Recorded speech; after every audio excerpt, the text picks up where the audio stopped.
नमस्कार. मी सौ मोहिनी मकरंद कुलकर्णी, वय 50, राहणार पंढरपूर. मी अनुराधाताई राज्याध्यक्ष यांच्या मनाच्या श्लोकाच्या स्पर्धेत भाग घेतलेला आहे. मी सध्या पालवी प्रकल्प पंढरपूर येथे सहशिक्षिका म्हणून कार्यरत आहे. माझा श्लोक क्रमांक 30 आहे. समर्थाची या सेवका वक्र पाहे, असा सर्व भूमंडळी कोण आहे. जयाची लीला वर्णिती लोकतिनी, नुपेक्षी कदा रामदासाभिमानी. जय जय रघुवीर समर्थ.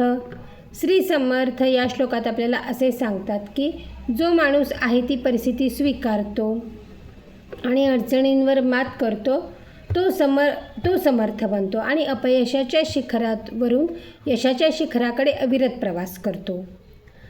जो रामाचा भक्त आहे त्याची कीर्ती त्याच्याकडे पृथ्वीवर कोणीही वाकड्या नजरेने बघू शकत नाही. रामाची कीर्ती ही स्वर्ग, पृथ्वी, पाताळ या तीनही लोकांमध्ये पसरलेली आहे. राम आपल्या दासाची कधीच उपेक्षा करत नाही. ह्याचाच दुसरा अर्थ असा की माझे काम करण्यास मी पूर्णपणे समर्थ आहे. हा आत्मविश्वास बाळगणे महत्त्वाचे आहे. माझ्या कामाच्या यशापयशाला मी संपूर्णपणे मीच जबाबदार आहे असे आपण इतरांना सांगत असतो आणि त्या यशाची खात्री आपणच देत असतो. माझे काम करण्यास मी सर्वस्वी समर्थ आहे असा आत्मविश्वास त्यातून दिसत असतो. यशस्वी लोकांच्या जीवनात येणाऱ्या अडचणी, समस्या आणि त्यांनी त्यावर शोधलेले मार्ग याचा अभ्यास करून आपणही त्यातून काहीतरी शिकले पाहिजे.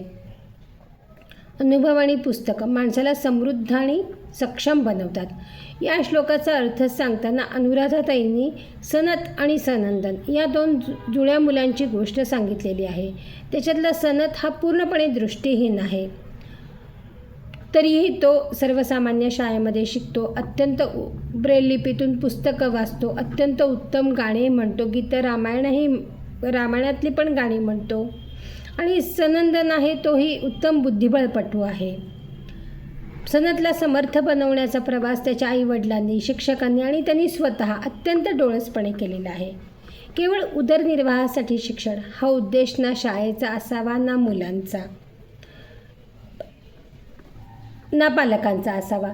शाळेमध्ये मुलांचा सर्वांगीण विकास होणं अपेक्षित आहे. त्यांची चौकस बुद्धी जागृत झाली पाहिजे, त्यांनी प्रश्न विचारले पाहिजेत, तरच ते पुढच्या जीवनामध्ये नोकरी किंवा व्यवसायामध्ये यशस्वी होतील,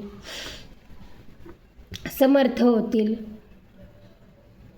अनुराधाताईंनी दुसरी पण एक अशी त्याच्यामध्ये गोष्ट आपल्याला सांगितलेली आहे की रेल्वेतून गुंडांनी फेकून दिल्यानंतरही, एक पाय पूर्णपणे गमावल्यानंतरही कृत्रिम पाय बसवून अतिशय जिद्दीने एव्हरेस्ट शिखर, जगातलं सर्वात सर्वोच्च शिखर माउंट एव्हरेस्ट शिखर सर करणारी महिला अरुणिमा सिन्हा हिनंही समर्थपणे आपल्या जीवनात येणाऱ्या अडचणींवर मात केली आणि ती उत्तम प्रकारे सक्षम बनली.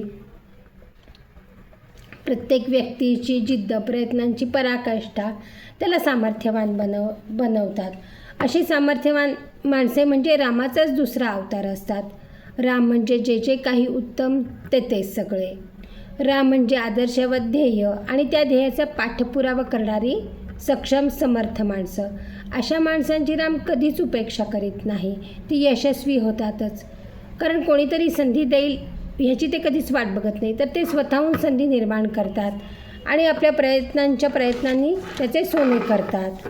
असं म्हणतात ना, सोनं कितीही तापवलं तरी ते उजळतंच. समर्थांनी 205 मनाचे श्लोक लिहिले आहेत. त्यातील प्रत्येक श्लोकामध्ये समर्थांनी खूप गहन विचार मांडलेले आहेत. त्यामध्ये लहान मुलांनी, मोठ्या माणसांनी कसं वागावं, वेळप्रसंगी कसा निर्णय घ्यावा, वेळप्रसंगी कठोर कसं व्हावं हेही सांगितलेलं आहे. आपण आपले प्रत्येक काम करताना श्रीरामाचा आशीर्वाद घेऊन केलं तर त्या कामात कुठलाही अडथळा होणार नाही, ते निर्विघ्नपणे पूर्ण होणारच, यात शंका नाही. प्रत्येक काम करताना ते फक्त स्वतःसाठी न करता लोकांसाठी पण त्याचा काहीतरी उपयोग झाला पाहिजे, ही भावना आपल्या मनामध्ये पाहिजे. समर्थ माणसे आपल्या ध्येयाचा पाठपुरावा निग्रहाने करतात. संकटांना संधी मानून ती माणसे जगतात आणि खऱ्या अर्थाने ती समर्थ होतात असं मला वाटतं. जय जय रघुवीर समर्थ.